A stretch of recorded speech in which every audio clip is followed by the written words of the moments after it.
welcome back to the fifth Fumph, as they say in German. That's German. Our fifth episode of the Intellectual Abattoir podcast. On this episode, we have Craig Campbell, who is a Canadian comedian. When I started doing comedy, he was on TV. He was on Live at the Apollo. He was up here. You're down here, somewhere where you'd hope to be. And I've got to say, a great conversation. I feel he had a lot to get off his chest. I mean, he's been kind of shunned a bit by the comedy community a bit, so I don't think he's given a voice as much because he's deemed to be a little bit, by certain people, you know the sort of people, a little bit too free thinking.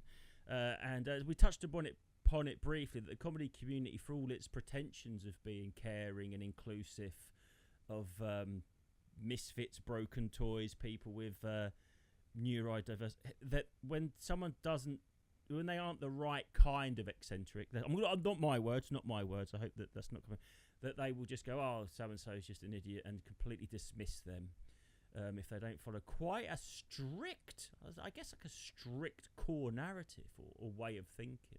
I know that he sort of like was deemed to spiral in other people's eyes during the pandemic. We didn't get into that as much as we could have because Craig's got a very specific, touched upon in the Darius Davis episode 2 of this podcast, very specific personal health journey. And I don't mean like a woo-woo, I want to feel a bit better health journey. I mean like severe, debilitating health issues that he is managing with very non-conventional, outside the box methods, not crystals but I mean, well, I'll leave you to see it.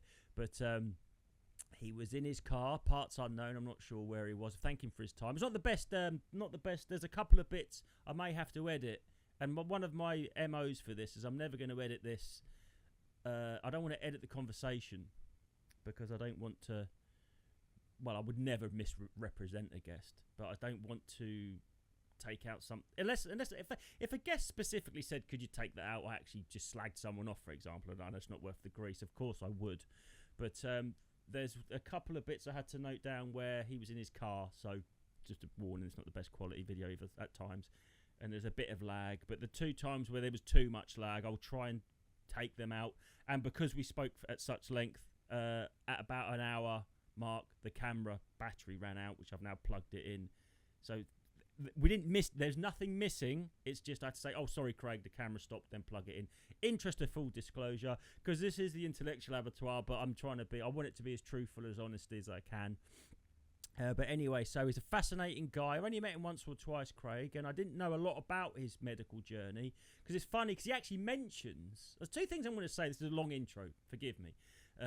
There's 2 things he mentions. One, he was at a gig in Bournemouth. Now, last time I saw him was at a gig in Bournemouth, and he opened and he shot off. Now, I didn't, because it was like, because the signal wasn't great, and I'm trying my best, guys, to not interrupt and talk over my guests. I had to lay out and think, has he stopped talking? And then I think he thought I was laying out to let him talk more. Basically, that is it His Girl Friday stuff? I remember when I read I'm fucking dumb. I'm not going to go off on a tangent about Pulp Fiction, but so anyway, I met him at a gig. I saw him last at a gig in Bournemouth, and also I didn't get into this with Craig. I've also got neck issues and osteoarthritis, but very early days. I've also had an MRI. I've also had these my little finger and ring finger on both hands start to do a Bill Nye. I have had similar issues. Mine is from playing rugby and just whiplash, apparently. That's what, well, basically the doctor said, have you ever been in a car crash and got whiplash? I said, no, but I did used to play rugby. He went, oh, that'll be that. So I was trying to not make it about me and be terrified, but I think I was a little bit talking to the ghost of Christmas future here, but certainly I didn't want to turn it into a competition. Obviously he's suffering way worse than me, and he mentioned snowboarding a couple of times, and I think that's terrible for your neck when you fall off onto the snow. I think that's bad for whiplash, but that is a very, very long intro. Apologies for that. It's nearly 5 minutes, so I think we'd better say let's get into it. And here he is joining us on the Skype machine from parts unknown, the intrepid, like an intrepid explorer, the one, the only Craig Campbell. How you doing, brother? I'm alive and very much kicking, so I'm happy with that, Justin. How are you? I'm good, man. I can see you're in a vehicle, and I can see through the window trees, which is very befitting to your image as the outdoorsman that I always see you as. Oh, that's nice. Yes, it's one of my favorite parks, and I thought that would bring me some tranquility with our topic matter and our conversation. And, yeah, sure. So and it allows me to be a little bit more animated than like, when I'm in space that I'm sharing. It's like being handcuffed when you're a performer who's like myself, so used to now. Once again, and thankfully coming off of 40, 50 shows actually in a row for the month of August in Edinburgh, where you can just every day, Justin, a couple of times a day, you can just be like, as big as I am in the vehicle now, because you've got and the it's correct context. Totally. And you realize that that's just so restricted in your normal life, like having to sort of, get a hold of yourself to not, overperform when on stage. I'm like, I constantly kick myself off stage that I haven't gone big enough on stage, given the opportunity. Right. Constantly. Right. And so that's like a real battle where I feel like, there's some virtue and brilliance in performing something when you take it to the level that, maybe facetiously think people when they're singing in the shower or alone in their heads in their bedroom, but as a performer, as that's our real life. That's something that we can actually bring to somebody's real experience. So it's a real wrestling match. And all this is roundabout why I like to be somewhere I can scream. Yeah, I get that. I get that impression that you've got an impetus to scream. So I was just saying, a thought occurred to me when you said that when you said when you feel restricted in a shared space, I just had this sort of epiphany that, fuck me, well, that's the problem with social media. All our space is shared now. It's like when you're on your own in the tranquility of your car like you are now, that used to be our personal life, and then you had your on-stage life. But with everyone living everything on social media and, even people ask the most basic questions on there, don't they? And it's just sort of like you're all interacting, and there's all these eyeballs on you. I just got the impression. I just thought, that's it. We're never in our own space anymore, because everything you type online, there are people lurking and watching you, and it restricts you maybe. Yeah, and the scrutiny of the potential gang pile certainly hasn't been helpful in any of our personal. Well, maybe it has. Maybe it's enhanced people's. Yeah, I do definitely want to get into that, Craig. But before we start, I want to. Oh, good. Yeah. Sorry. Let you introduce me. No, I haven't introduced me. The first thing the only one I want to speak to you as a Canadian, because you to me represent everything that I attributed to Canada, rightly or wrongly. Maybe it's a stereotype in that you're outdoorsy, you're a free thinker, like a libertarian. And what the fuck's happened? Because in the last 5 years, Canada, I don't know what's happened to that place. Do you go back? Is it as bad as I think it is? Is it authoritarian?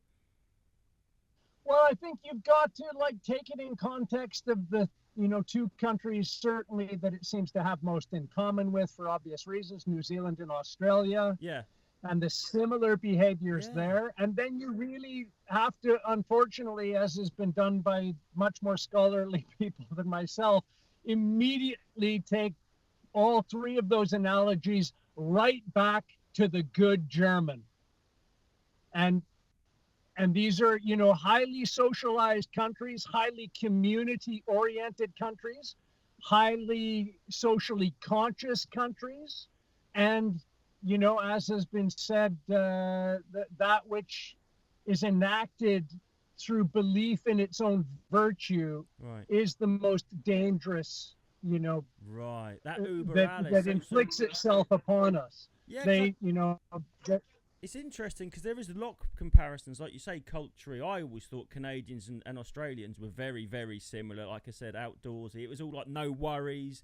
Very, I've never been to Canada. I've been to America. My mum's actually American. And I know the American perception of Canadians is that they're much more civilized and polite.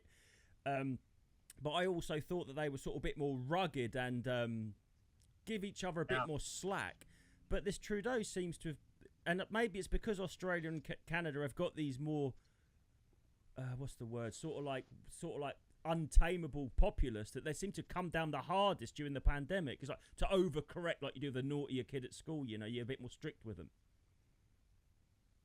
Yes, there's a lot of odd societal and cultural milieus that come to mind that are so complex and complicated. Just because in the main, Canadians, as much as we might share a passport, have a lot of disparities between them, starting with the middle of the country divided by a separate language group to begin with, with different cultural origins as well. So there's so much going on with that. And one thing, like I hate, it almost feels to taint the conversation, but to add to it, and I think it exists, in my experience, both in Australia and New Zealand as well, still the same analogous parallels, the propensity toward like almost habitual immediate violence in those three countries also plays into it. When you Canadians are very polite, but we're also extremely passive aggressive. Right.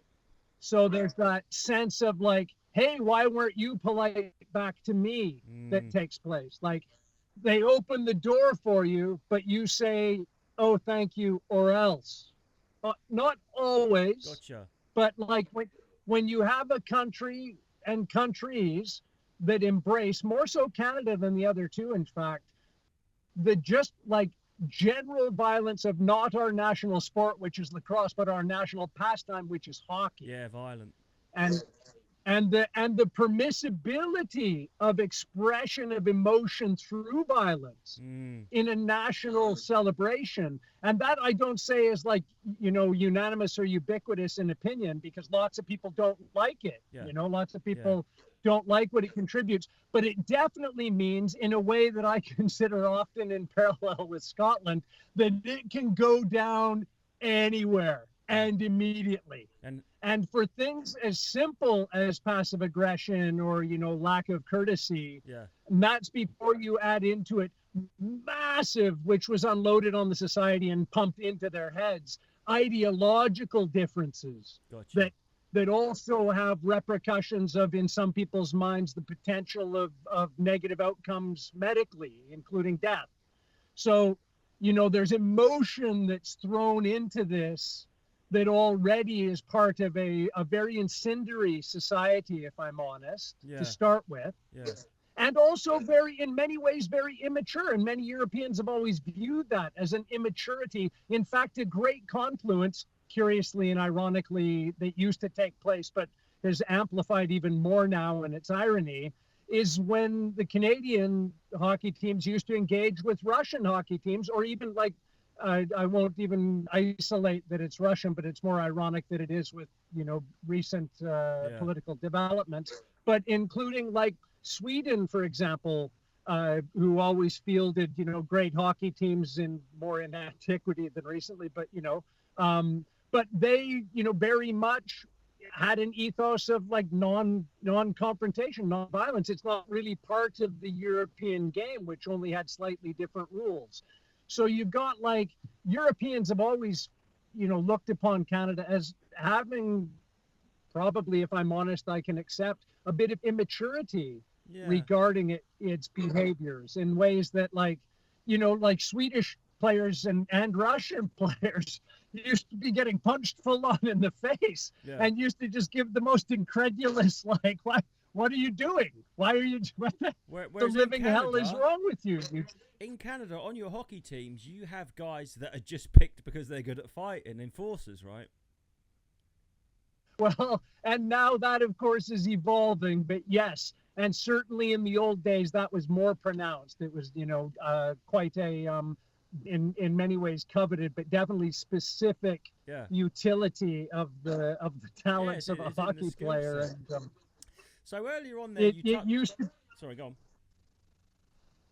Yeah, no, it just used to be a more specific skill set. Yeah. But as you know, maybe society progresses, regresses, whatever you want to call it, it's definitely evolved to becoming less pronounced. Just because I think the future is seen as being able to probably get fights removed from hockey, or certainly in the context of how they used to be used, which was quite tactical, in fact. Exactly, yeah. So you touched upon briefly there before we got well. That I think the last thing on Canada, maybe when you were saying that occurred to me, is maybe because Europe's obviously we've had a big history of invading each other and wars. Canada isn't really a warfaring nation, so you've got this pressure cooker where I think those countries like where you were saying Australia, New Zealand, they're quicker to have a punch-up or a fight, but they're also quicker to shake hands afterwards and move on. So I don't know if it's immature or maybe a better way of society to get that masculinity out rather than taking to the tanks and the guns. But earlier on you said... Earlier on you said a little briefly touched upon a pylon. Now I know that you probably feel like you've been a victim of that in the past, do you?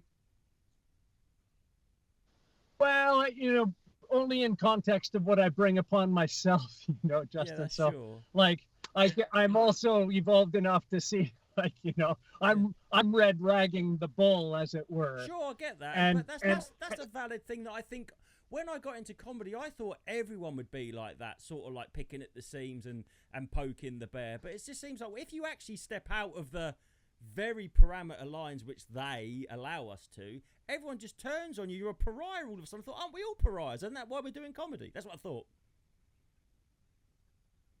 Yeah, I think, but in context of, and I just want to make pains because I can sometimes be just unloading on Canada, and there's good reason to, as much as to celebrate. But I must note that one of the carryovers that I most covet in myself, and grew up not realizing wasn't worldwide or ubiquitous in cultures, is that Canada has always had an extremely, certainly personally in my life, soft spot for equal footing in conflict. Gotcha. Which, our history has always been as a peacekeeper, not a peacemaker, as you may be aware, in terms of our contribution to the Blue Helmets, as we used to be most famous for. And it wasn't really until the first Gulf War that we began being used as an asset of American, gunship diplomacy, unfortunately, really. Yeah, of course. But that said, I want to make mention that, like, I used to do a joke on stage because it came from a reality of my life that, like, Canada is a place where guys are like strangers have stepped in to like a fight where the person's outnumbered. This is like my life personally, where just like a guy on the fringe you didn't even know was in the restaurant, didn't even know was in the bar. I used to like do an impression of him thinking that he was like kind of what maybe would be my age now. I thought of this guy as like a rig worker or something, some off-duty cop from some other province or whatever, sitting in the dark room in the corner, but just saying, hey, dude, I saw what happened. Let's go outside and fuck them up. Yeah. And it's just like who's this guy? And it's just like somebody who saw three guys beating up one and didn't need to hear the rest of the story of the altercation. It just, like, it's not uncommon, particularly in, like, places, that are known to be conservative. Like almost like a national characteristic to root out injustice, almost. Totally. Oh. Totally. Like trying to be impartial and trying to be fair, actually, has always been the ethos of what I've thought of as the international Canadian or the diplomat, the ones who negotiated for American prisoners in Iran, during those periods of upheaval. Like what Canada's really proud of in its contribution to world peace, for example, and how that's just been utterly railroaded into the modern era. And our people, as we, the conversation began of the pylon, just divided Yeah, so go back just to briefly, Karen. So, how do the Canadian people feel about the way the truckers were treated, for example? Then, because I feel like they were probably exercising that Canadian trait that you just described, but they were treated appallingly and stamped out. So, it's sort of things changed there, hasn't it? Yeah, it's exactly the same, or to the same degrees of reflection that you might see in response on social media to the exact same topic here or in Canada, for example. Just in terms of like it's faction, mainly as I was saying there, that like we've been set against each other to create even further divisions, while some of us are in, our minds divided from our our rulers, if you want to call them that, our keepers, overlords. While at the same time, we're also harrying each other on the side with the pylon that we're discussing. Yeah, and it's just like, there can be no momentum drawn in any real like beneficial direction, while this, as it's referred to by Chomsky, manufacturing dissent, manufacturing consent. Similarly, the same factors are at play to create, as you've heard, I'm sure before, asymmetric warfare. It doesn't matter how you're distracted, as long as you're distracted. And doesn't matter what the topic matter is, as long as it's effective. And that seems to be, unfortunately, the spiral that we're in now, or I see it as. But since again, I like to make mention when it's a constant conveyor belt of one thing after the other. I mean, it's 9/11, it's terror. So you got all the terrorism, you got the banking crisis, then you have another war, then that dies off, and then the terrorists come back for a bit, then the terrorists disappear while we have the flu, then the flu disappears, and then there's another war, and it's like, come on, man, it's like I can't keep up with it. It's like I don't know if you get the cultural reference to the Generation game. You've got all these crises coming past, and at the end you've got to remember them. I was actually getting, I can't remember the fucking timeline of what's been going on. So I know that you are an outside the box thinker, always have been. Love that in people in general. Very much respect it in yourself. And I know that I think we need to get in. I know you've had some personal health issues that I think, so for most of us, people that are a bit awakened, or whatever you want to call it, I don't say that in a grandiose way. I don't know how else to explain the people that think that way. Obviously, what happened with the COVID and the pandemic and the vaccine, to most of us, was a very abstract issue, and you would pick. But when it's your own personal health, and you've had some serious health issues, it's not an abstract thing to you, is it? It's much more. Well, I'm going to say life and death. I don't know if that's too much to say, but it's certainly a lot more gravitas when it's your own personal health. So I know that you have got some. I would basically going to ask you to go through your personal health story and just hit the bullet points about the big forks in the road where the big pharma and medical. Well, I'll let you say it in your own terms. So when did you first become aware I appreciate that. Right? Yeah, it is pretty involved. Just to quickly go back to your description of the freneticism of the data storm, the maelstrom that we're all dealing with. If we wish to engage it, of course, because we could just as easily be sitting beside a pond, in tranquility. But when we choose to engage that media cycle that you're talking about, just for awareness, and I'm sure many people are aware if you are not, that Pavlovian overstimulation ends in just pissing and shitting in place. Right? Yeah. But it's funny you say that, because I say World War II, the Blitz happened. You couldn't pretend bombs weren't falling on London. But as you just said, if you just turn the news off, none of this stuff's real. It's all just this sort of big amorphous blob of fear that isn't really there. Yeah, that's here. Yeah, exactly. Only here. Yeah, of course, and I know that. Yeah. Well, I think there's a crowbar to probably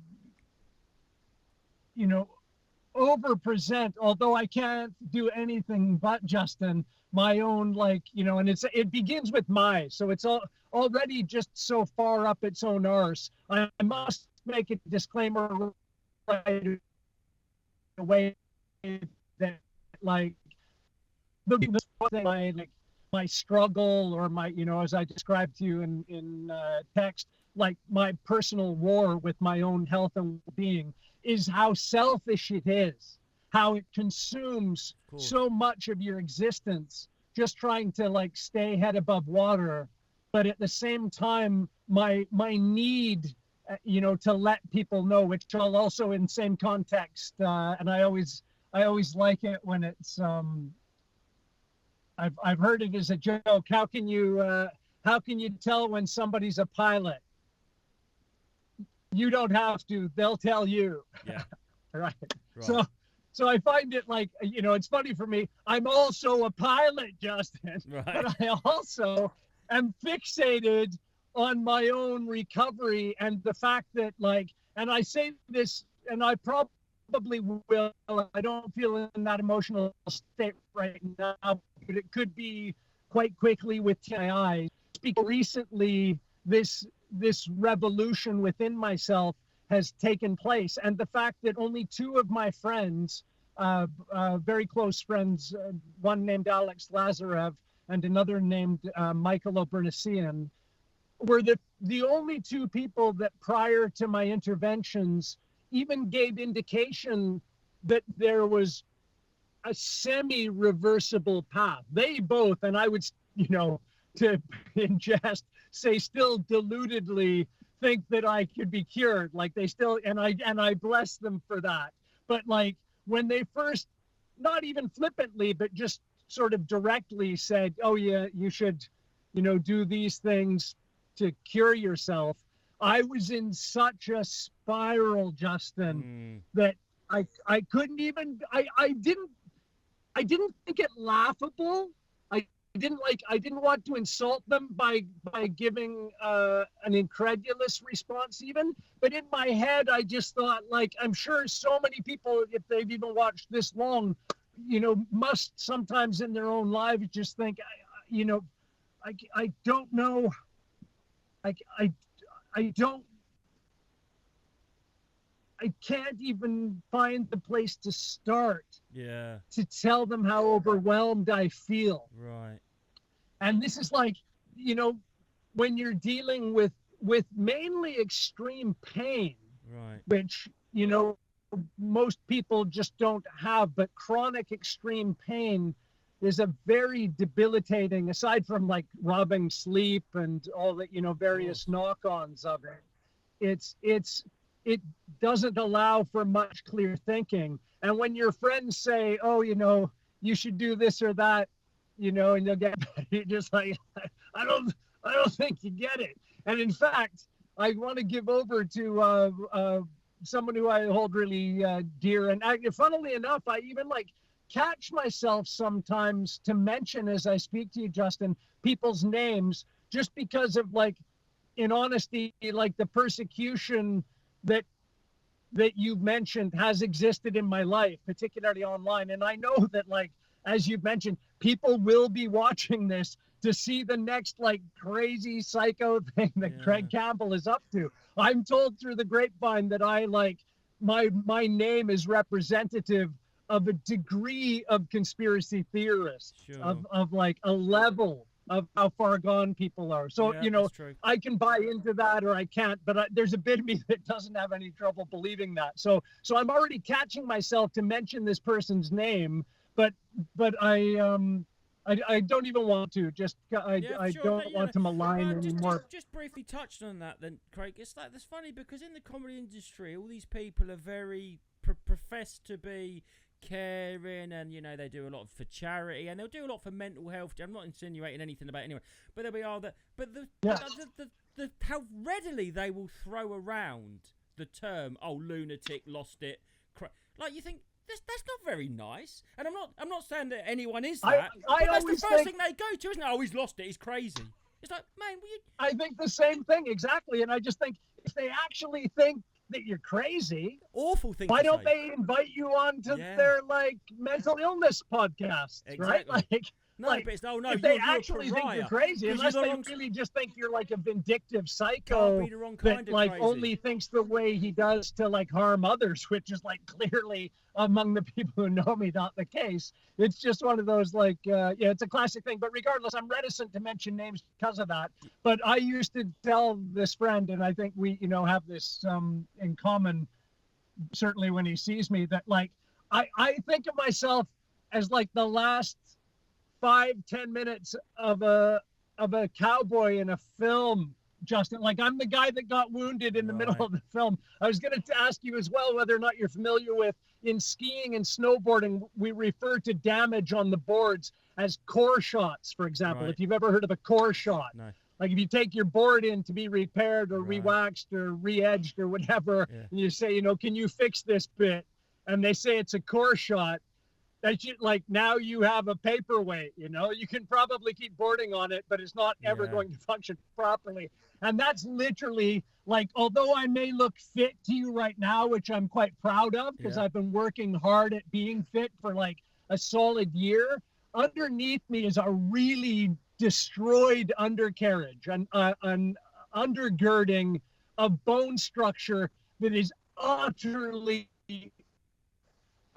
like a diabolical mess. I can the cobwebs that I believe some people refer to as fascia that I have to fight through on a near daily basis or anytime I choose to engage it just to be like comfortable and able to function is astronomical, and it never ever seems to get better. But let me start with the start point is that I was rendered inoperable from symptoms that I was feeling as manifesting as paralysis and pain and tingling in my both hands, lower 2 fingers.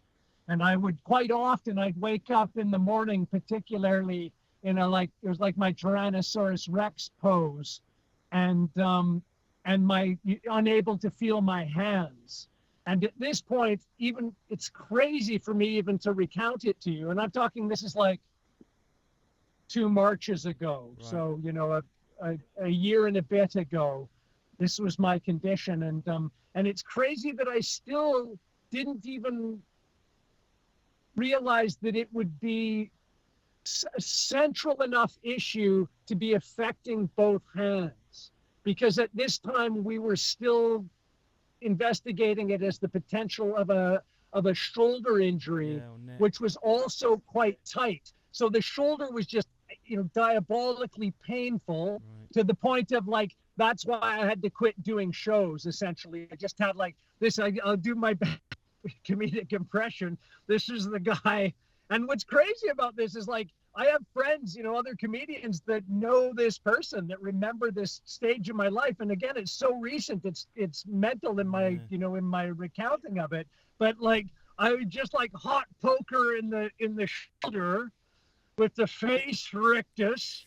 And if I wanted to like lift my head, I would have to lean back. I would have to drive laying back so I could see out the windscreen and just peek down at the, it's crazy. And it was actually the driving on a show that I like the first time ever, because I would you may have heard of that expression, Dr. Show. Yeah. Where you just better. Yes, you're able to perform. Yeah, well, this is like the first show that I had. It was in Bournemouth, where I realized that I was in more pain after the show than before it. In a way that I realized at the time was prohibitive, to the degree it was the first time ever I admitted to an audience that I couldn't continue doing this. I knew I wasn't capable of it because, normally, like if you break a leg or whatever, in fact, it's, advised protocol to just chew painkillers and try and be as active as possible. Sure. To get it, that, by the way, is Canadian, technology from Ottawa University, I believe. But just that whole idea of like use it or lose it applied to like recovery is normally, beneficial. But I, for the first time in my life, found that if I performed in my condition, it would amplify the symptoms to where I could barely get home. And I still remember like looking at H signs on the M3 as I was driving north towards London, just from Bournemouth again, and just thinking like everyone, Justin, I just thought, just pull over, go to the hospital. And then you just, and I'm sure people can relate to this, and this isn't a dig on the system, it's just the reality of the situation. I had rattles through my head because I've been in A&E waiting rooms past midnight several times, not long ago, that I just know that that's not a resolve to it. Like literally, like, again, not a dig on the system, but just like waiting 8 hours in the for pain a doctor. you're in, I'd rather suffer and get to my bed than sit for 12 hours in an uncomfortable chair. Totally. Yeah. Because all that you're going to get is a couple of paracetamol and a cup. Yeah. And then be reminded, like if you say, what's going on? They'll just say, you still have arthritis. Like, what more do you got to know about this? This is your life now. Nothing worse. That's the response. So the idea that like even at that time was global, as they might say. So like, in both arms, the fact that I wasn't wise enough to realize that my issues must have been more central. Yeah. And it took a breakthrough with a young physio doctor who I just like off the cuff, because as you can see, I, to whatever degree it inflicts on people, but I hope it benefits. I enjoy, I'm capable of talking about this experience. And for whatever reason, I was telling the young like physio doctor that I had to sleep with my biceps as pillows either side most often, was a real breakthrough. And he just said, pardon me. And I just said, I just have to I have to get my hands over my head or I can't really get to sleep. And he said, that sounds to me to be a neck issue. And I was just like, okay, and how can we find out whether or not that might be the case? And he said, well, you'll need an MRI. And I said, okay, is that possible? And he said, well, I'm not able to give it, but if you go to our head of department, which I'll arrange, which happened. So I now end up in the head of department, head of neck and spine. And like, that's something that's an insight, Justin, when now it's like 3 months later, when you walk into like the head of neck and spine, the head doctor of that department, and you can Justin, if you can read people, you see the immediate look on their face. Yeah. Like these are the people they see habitually. And when you walk into the office, you just see their shock and surprise and just like, oh my living Christ, I had no idea I looked that bad. And then, they're just like, how long has this been going on? And you have to explain like, well, it's, 6 months solidly, but like it's been an issue. And again, you're just like, you're spinning nails in this position. And so he then was able to get me the MRI quite, quick enough. And that's like, MRIs are thought to be non-invasive. I was in such a state, I don't know if it's 4 minutes or 5 minutes or how long an MRI is. We all know they're quite short, 2, 3, whatever. But just like the humming of the machine, it was everything I could compose myself to do to not ask them to stop it. It was one of the longest, like 5-minute periods of my life. I just remember like, of all of the things that, that you might have lent yourself to think I've done in terms of, like snowboarding all over the world and climbing mountains and flying planes. And like, I'm an adventure guy and I've embraced, like I've broken more bones than I almost have. And like, I'm really good at assessing breaks because of that. But like, I nearly had to tell them to stop it. I was going through my head and I thought, I'll never get another chance to know what my problem is. And I was holding on for dear life and I got through that. And then they like, wow. Then they gave me, I'm remembering now, like one of the, if you're driving, please pull over, sir, phone calls. Oh, right. And that was the first guy who assessed my MRI and just basically confirmed that he could see what was the likely cause of my, growing paralysis. There are issues called stenoses, you may be familiar with, maybe not, where they're just basically excess bone growth. And I think I mentioned to you as well, which I find most sort of entertaining about this part of your life, is that like, I know this stuff is coming because like when I was diagnosed in 2014, I looked up like what the hell is going on inside me. And this is such an odd thing where like the people around you, not to diminish their responses, but people who are ignorant of your situation, they're like, oh my God. And it's like, we kind of, I think most people who are experiencing just get a dark humor about it. You have to it's like, survive. hey, yeah. Otherwise you jump off a bridge, right? Say again? Otherwise you just jump off a bridge. You have to just... Yes! Just have to push you it gotta back. see the humor in it, absolutely. Yeah.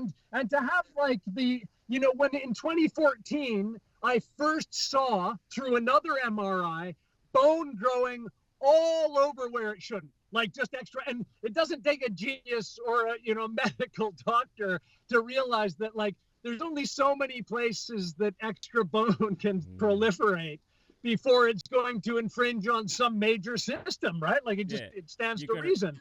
So, that it was absolutely in a really finite, and which I found out particularly through the description of the operation, which you want to get into the next level of dark humor. Because of course, what do I do right away as soon as I find out about my stenoses? I begin studying what they are and how they are dealt with, obviously. So I start to do that mainly through, let's start with like mainstream medicine calls osteoarthritis a progressive, incurable bone disease.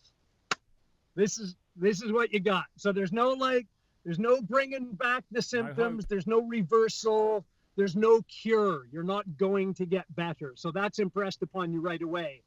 However, the limited number of interventions that they'll attempt, depending on your situation, are all easily resourced. So much like my first operation on my leg and a successive operation on my hip, I investigated what procedures are used, which direction do they come in from, what kind of tools do they have, how far ahead do they look up into what they're going to find when they open it up. Or, as is often the case, and again, for financial reasons, the NHS, like a lot of hospitals around the world, just open you up to see what they're dealing with and then deal with that situation as they're looking at it. Because, they can't afford literally to do that much forward. They can't afford to take time to try and grow your cartilage in a lab to try and graft it on, deciding on what they find. So I look up, and this is for me, and I hope nobody's squeamish, including yourself, Justin, but the darkest element of this is I looked up the 5 or 6, I think it was, different techniques for operating on the stenosis of the spine, which I have on my lowest cervical spine, and highest thoracic. So they're nearly across from each other. One's higher, one's a bit lower, but both affect the arms and both affect the nerve bundles that leave the spine to get to the hands eventually. And there's only one. And I just it was like watching a comedy show for me. I'm in the office. I'm with the head surgeon and his wonderful assistant. They were so amazing. They gave me so much of their time, Mark. They put the history of my, spinal life on the wall, went through all of my injuries, all of my potentials, and then got to the bare bones of the actual stenosis on my spine, and all that preamble. And I just knew that he was getting it. You just feel it, it's like that. What's that? The spiral, Spinacci's spiral, just that the natural progressions of things. It's he's about to put his arm on your shoulder and just say, you've had good innings, kid. Yeah. And you can feel the build and the build and the build. And then he said, if we were to operate on you, I would be going frontal rather than dorsal, of course, right? So I've caught enough trout in my life, right? So I'm just I know where the dorsal fin is.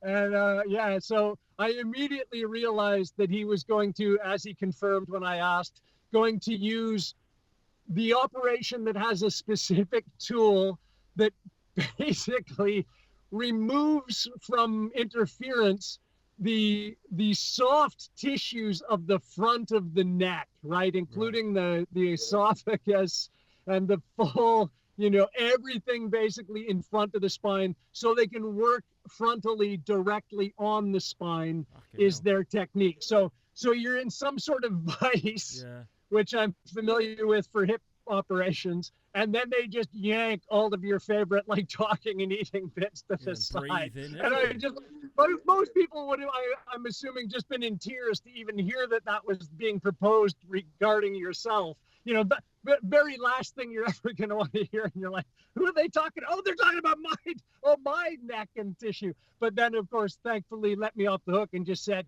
but I won't do it for the risk that it is to you. And this is where, you know, you're talking about getting into how much room there is for bone to grow. There isn't any. There's no extra space. Right. And he, you know, made clear to me that if he drops, which he said is very likely, and drops means let's get out of the vacuum radius of his tools, the debris that he's chipping off of the skeletal system, it has the potential and very likely will spill into the spinal column itself, you know, now like basically falling through spinal fluid liquid and, you know, causing all manner of what you can imagine are going to be like painful outcomes of that. So he just said, he looked me right in the eye and he just said, I don't know anyone then, including myself, who can help you. And it's just a life of progressively more powerful. And so that's like the thought of the operation to anyone listening is absolutely terrifying. But when you're in debilitating chronic constant pain, it feels like I should imagine that feels like a lifeline that you've then got snatched away. So then did that lead you to look at alternative routes of how to cope and deal? Yeah. And because it confluences as well when you're talking about like that, you know, a route being taken, that route, because I also proved it to myself after prior operations where I never ever thought that I would be off painkillers like I was told would happen. So strangely in my life, I have like, you know, more than one experience coming off of opiates. On occasion, prior to this one, I actually just woke up like 16 days after a major hip op that I was told I would now not need painkillers for. And I was still in bed, Justin, and I just thought, if I actually don't move, I'm not in pain. Like if I don't move my wounds, essentially. Yeah, got you. And then immediately began my first like cold turkey off of, at that time, cocodamol mainly, but opiates. But when you say snatched away, the second time, now that I'm like trying to deal with it via exactly the same painkiller pathways, cocodamol mainly, ibuprofen, and the paracetamol attached in the cocodamol. But then even closer to this like diagnosis of inoperable, I was then having to elevate to what they call Zoramorph, or like a time-released 12-hour, 24-hour cycle of morphine to deal with my situation. So now I'm in that situation, told that I don't have any, you know, pathway for surgical reprieve. Exactly, yeah. So and what did and you I do? and I 'Cause thought, well, now you're moving very well now. So what is the big the secret? It's so like I'm still, you know, palsy issues. It's unreal and it's unbelievable in terms of like and my epiphany with my recovery. Just to say that, like, when you say I'm like looking for alternatives, I knew or I felt that my painkiller regime was next on the list of things that were going to kill me. And I thought the only way out of this, the only way I have now, because I don't have the operation route, that I just thought, like, once you get an operation date, you can just kick the can down the road, take your painkillers when you need them, and know that you're going to, or pray that you're going to be alleviated of some issues, you know, when it takes place. But suddenly when that's taken away, and you're still needing the massive amount of painkillers that you're needing, and you're like having to plead even to receive, which is a whole other story, that the realization is that essentially I believed my intestinal fortitude would be the next thing compromised in terms of the potential of what do they call the ulcers and the like, aside from just organ failure from like, as we know, but pharmaceutical drugs, we can agree, are not, good long-term options for health and recovery. So I'm in this situation, Mark, and I just thought, like, I'm having a problem. My issue mainly with arthritis is systemic inflammation, and particularly what I stick in my fat face hole to amplify or not affect that stasis. And I began, in desperation, because also I had tried other types of what I now realize are diets, cleansing diets, which I used to call fasts.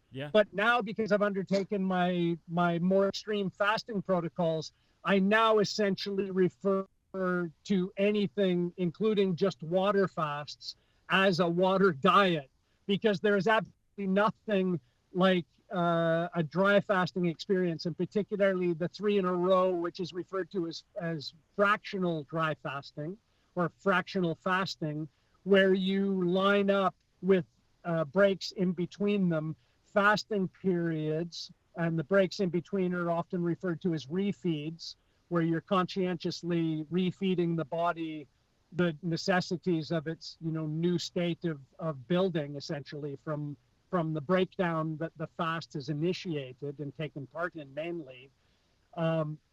This cycle is done to take away the risk of what would be a more beneficial but longer fast under medical supervision, which obviously the layperson most often doesn't have access to. So the idea is, you, rather than do a 15-day, which is impossible anyway, the record of like living without eating and drinking is 18 days of a man who was forgotten in a jail cell. And that like gives you an indication of the outside limits of what's called dry fasting or absolute fasting, no food or drink for prescribed periods. But normally, like a really long one under supervision would be between 7 and 11 days at maximum, really, in sort of the Western and more so the Russian world. But the idea being that you would use 5-day dry fast chunks, again separated by refeed periods, to accumulate the benefits of what a longer one effort fast would be, without the risk essentially of dying unsupervised. So can I ask? So like, I partake. When you refeed, I'm guessing that it's not. You're not going to have Twinkies. What would be something that you do eat when you are in a period of eating? Then is there certain things that you've completely cut out of your diet and things that you steer towards? Totally, and particularly for arthritis, and particularly with inflammation potential in mind. But that, like, for brevity, brings me to, funnily enough, the when you mention my like movement, the biggest breakthrough of that experience, which I'll again for brevity give you the Reader's Digest version, right. That on day 3 of the first, which, bearing in mind, is as recent as August last year, right, so a year on the nose, basically. The 8th to the 13th of August. On day 3, after night 2, by the way, night 2 being where I started to notice, and this is how like deeply enmeshed you are in your own like overwhelming feeling situation, that on the second night, I did start to notice for sure that I was sleeping in different positions, that I had options of the ways that I could sleep. But I dissuaded myself from believing them, because I just thought this is like utter madness. I like literally wouldn't accept that. So cut to day 3, where and more than anything, like you yourself, I challenge you to like look on any search engine of help or advice when you're not eating and drinking for 3 days, when you're already not well. There's no help out there. And there you are, just incredulous that not only are you like walking to the shops to answer your other question, what do you eat after your fast, which again, I now don't recommend to anybody on day 3 of having not eaten or drank a drop or touched water of any kind, including brushed my teeth, not proudly, to then go into any modern grocery store, which I did, to try and procure beef bones to bake and then boil down. If you have a pressure cooker, it can be done that way as well, to create your own bone broth, which is a recommended element of a refeed process. But at this point, your senses are heightened. Yep. And I got to go back as well, that people will be watching this, and most people anecdotally believe, or it's believed that they believe anecdotally, that if you don't eat and drink, Justin, for more than 3 days, you die. Yep. That's most people's impression of like, just like, oh, no water That's for 72 hours, you'll die. And I'm absolutely telling you that, like, that was in my mind as I was wandering through town to get bones, you know, like, how am I still alive? When does the death come? Yeah, you know, exactly. Feeling for that. I go get my bones, and I'm walking across. I still remember exactly where it was, the angle. I sometimes pass it, and I hearken to this moment. And as I was crossing the road, halfway across, of course, Canadian jaywalking, because we can't do it at home. And I hear like a squawk of a tire in a mini roundabout 50, 70 yards behind me. Just a little like boy racer going a bit quick. And I snapped my head, Justin, just like I did for you now. Just like I was 15 years old on a BMX again. And now, like, it's crazy. It's crazy. Wow. That I've gone from this guy telling an audience that I can't perform anymore because it makes me in more pain rather than relieves it, to like this description, you know, for you. So I realized right away, I don't know what it's doing. I have no idea what's going on in terms of like on an anatomical food. The majority of people are poisoning themselves with a not an abundance, too much fucking food. I had Darius on, and he that's where your name came up, and he was in the middle of a dry fast. I intermittent fast, and I'm keto. I gave up sugar because I've had neck and back issues, and sugar is inflammation, and I do not do keto for any vanity reasons. That's the thing, when you talk like you're talking, people think of fasting as a vanity thing, like, oh, a woman getting ready for a holiday but it's like, I do it because when I eat sugar and processed food and carbs of any description, my back turns into a click click click click click fest, like bubble wrap. We're poisoned, and this is the the food industry have programmed us to eat every 3 hours minimum.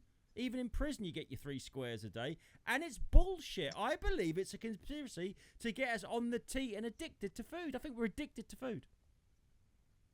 I think they're actually using food to kill us. Yes. I'm a tiny bit, because I just, you know, as a matter of course, and you probably do it as well, we in our family and our life habitually read labels. And, you know, if you're in any shop buying anything processed, essentially, and almost anything, you're dealing with things that, like, why the push for rapeseed? Why this like awful necessity for, why is it and realize why? Because it's cheap. And this is before you get into, do we know what it's doing to us? No, but why is it in everything? Why particularly in the UK, the adoption of the sugar tax that then essentially injected a bit under the radar and in many ways clandestinely aspartame in almost every beverage, and including, you know, some outlets no option otherwise. And that's, you know, again, people are going to be, this is Campbell, the crazy conspiracy theorist, but like, I don't think these things are good for us. I think it's coming out. I think more people are moving over to realising it, because I'm of the understanding that seed oils, and especially rapeseed oil, Americans would call it canola oil, I believe, was invented for lubricating industrial machines. Seed oils are put in everything to stop them going rancid. That's, you know, when you see a Twinkie, I've mentioned them already. I mean, that is the poster boy for bad food, right? The most ultra of all the ultra processed foods. So for those who don't know, in the UK, it's like a little fingers, like a little mini hot dog sponge cake shape. And but they put seed oils in these things, and you can take that out of the wrapper and leave it under your bed for 6 months, and it won't go fucking mouldy. Now, seed oils are the devil. But what would you say is the one thing someone listening to this is thinking? Maybe I will start changing my diet. If you could say, right, if you only change one thing, what would be the one thing you would say eradicate or lean towards? What's the golden goose of dietary things, would you say?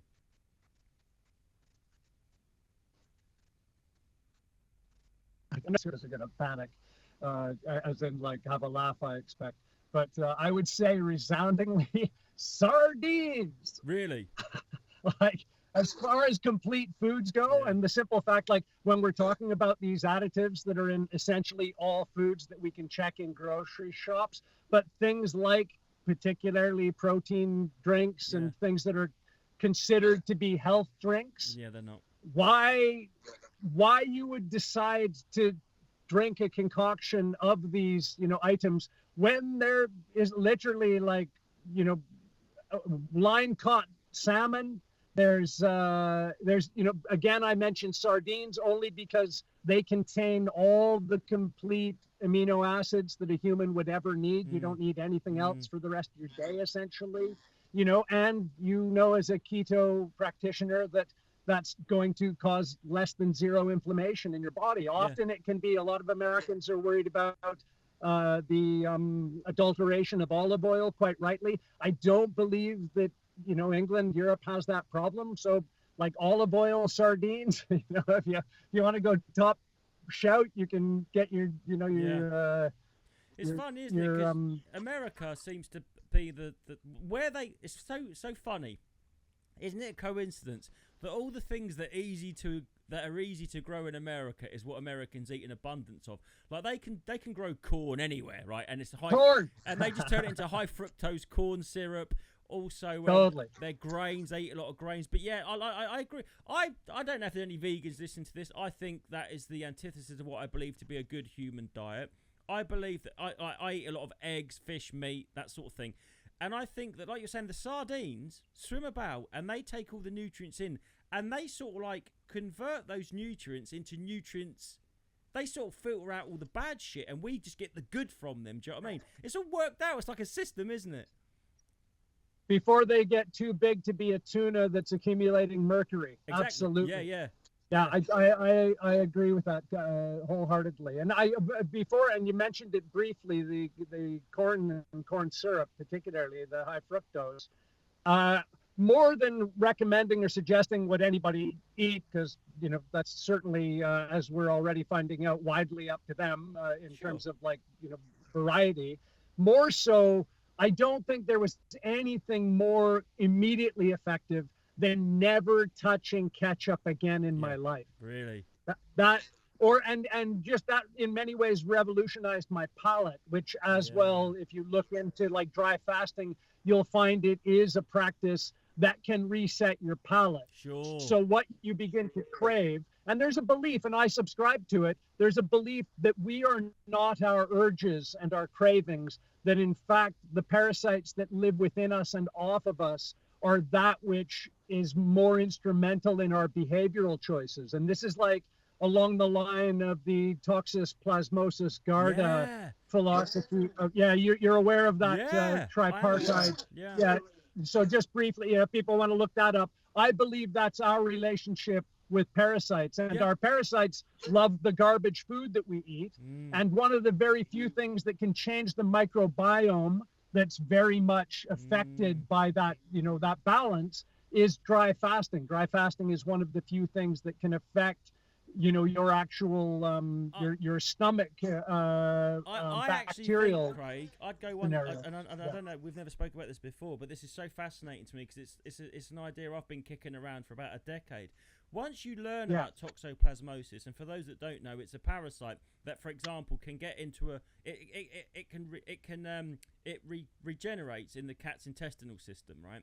So the cat does its feces, rodents root around in the feces, toxoplasmosis affects the rodent's brain, it can make rats sexually attracted to cat urine, and they lose their inhibitions, they become braver, so the cat gets to eat them. So toxoplasmosis is zombifying a third-party animal to get back in the cat. Now, the rat doesn't know that it's infected by a parasite.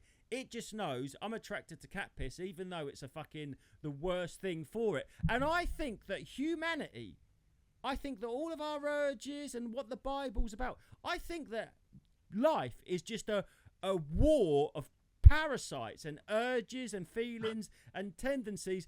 We are just a battleground of, I think that once scientists, maybe they already know and they're not telling us, I believe that all humanity and all animal life are just meat vessels for parasites, and that's how everything acts, why everything acts the way it acts. I truly believe that. I'm starting to believe it more the more I think about it. I concur 100%. I fully believe that and think about it often. And that's, once you kind of take that direction, it's also more inspiration to intervene, because you might be feeling on day 3, day 4, into day 5, although you're pissing healthily, which is an oddity of the dry fast, but you may be, looking for information to continue to motivate you. Yeah. And it's conversations like these that definitely, give encouragement and I guess, to continuing on your journey. Yeah, and I guess going back to your anecdote of when you realised it was working, it's so fascinating, isn't it? Like, because you said you heard a tyre squeal and you didn't, so there's not a placebo effect, because your body was just like, oh, you can look round now. Before, it wasn't like, oh, do I feel better? That was like a instinctive thing. You looked and you was like, that must have been such a, oh my God, I can't imagine what a ray of hope that must have been. To date, it's at least one of, if not the epiphany of my life. Yeah. Like, it made me realize what I was doing was in some degree helping. I immediately thought the second I drink bone broth or eat some Greek yogurt, it's just going to go back to, binded the way it was, because I'm pessimistic. And that's, if anything, that's probably what arthritis makes you most.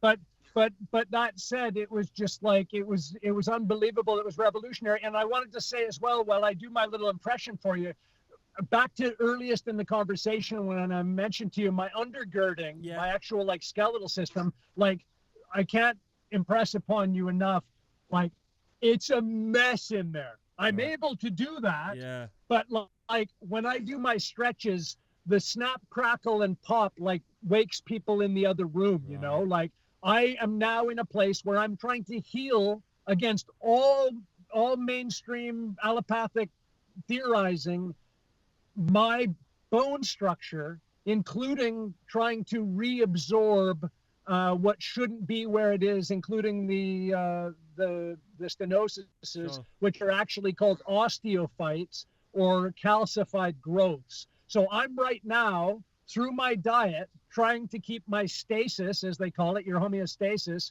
as close to what it should be or should have been my entire life before. Essentially, I take, like you mentioned earlier, am I being pyloried online? Yeah, but like in a way that I'm also being pyloried by my arthritis now, because all through my life, I rode it hard and I put it away wet. That's just like how I behaved. And the craziest thing for me now is talking to dudes and like, less so women, but dudes who are like 20 years my junior, 10 years my junior, who are going through all kinds of trouble that you and I are talking about, our necks, our backs, our things.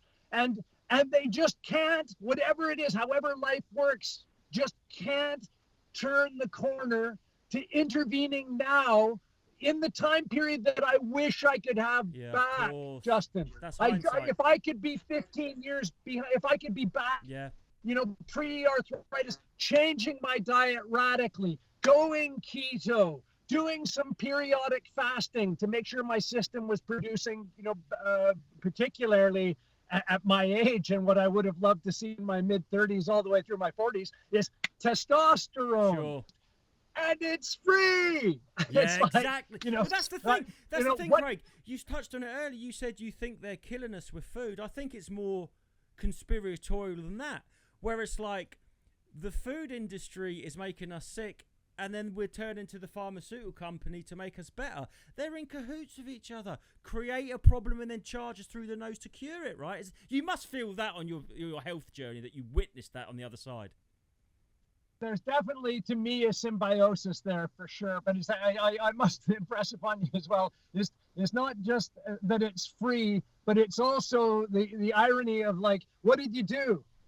I did nothing. Yeah. I stopped eating. I literally, and to me, it's, something I prescribe now randomly, although I'm not a doctor. I often do to friends or anyone who will listen. Like the second I have anything close to a symptom of like right now, one of my favorite things is just a clear nose.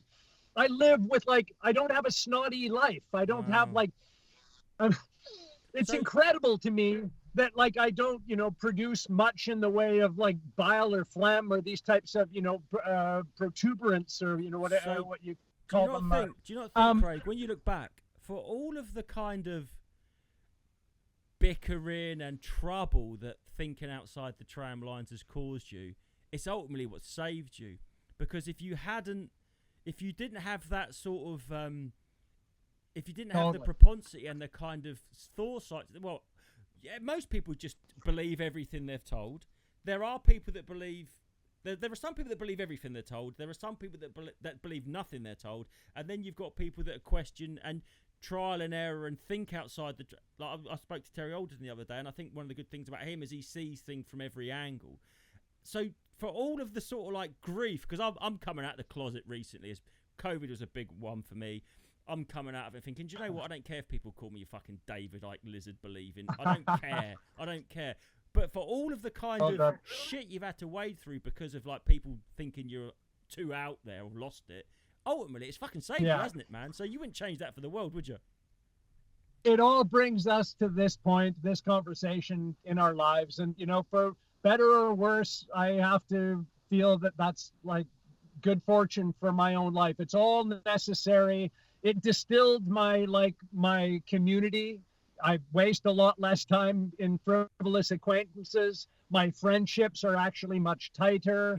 So, these are all circumstances that I don't think are any mistake. No. And you're, absolutely on the head. Would I have gone into a quite out there, you can, say playfully, protocol, like a dry fasting protocol, essentially only popular at this point in the mainstream in Russia, which brings all sorts of other, sort of political overlaps regarding it. But I wouldn't be able to have saved myself if I wasn't ostracized for my beliefs. And again, it just gets back to the incredulousness of now, I've learned through other people who I would, consider to be healers. I don't consider myself a healer, but when I meet healers, they often, concur with me that you can't help others. There's only the potential for them to, help themselves. Obviously, when I use words like out there, I'm using their words. And don't ever feel squeamish or not that you would, but anyone listening to this, because this is completely more than anecdotal evidence. I don't know what the word is. You've done it. It's worked for you. It's not. It's, don't ever let them, whoever they are, stop you from. Never let them think you can't be evangelical, enthusiastic, and sharing of your experiences. You've done this thing. It's worked for you. It's night and day. We've all heard your description of what you were like, and we can see what you are like. However you've done that, don't ever be ashamed. I'm not talking to you specifically, but they try to make you feel ashamed. They try to make you. You shouldn't give that. You're not qualified to give dietary and medical advice. I'm more qualified than you. I'm my own fucking guinea pig. I'm my own test study. Totally. But anyway, Craig, we're going to have to wrap up. I think we're going to have to have the resistance is incredible. What a pleasure speaking to you. So awesome. Thank you again for asking me. I'm overwhelmed and flattered that you gave me a voice and so nicely to do so. Thank you, Justin. Appreciate it. Mate, what is life if you can't entertain everyone? I mean, when this podcast goes on, I'm going to have people that might think the diametric opposite of you, but they're allowed to have their opinion as well. But thank you very much, Craig Campbell. We're awesome. Thank you. Cheers, buddy.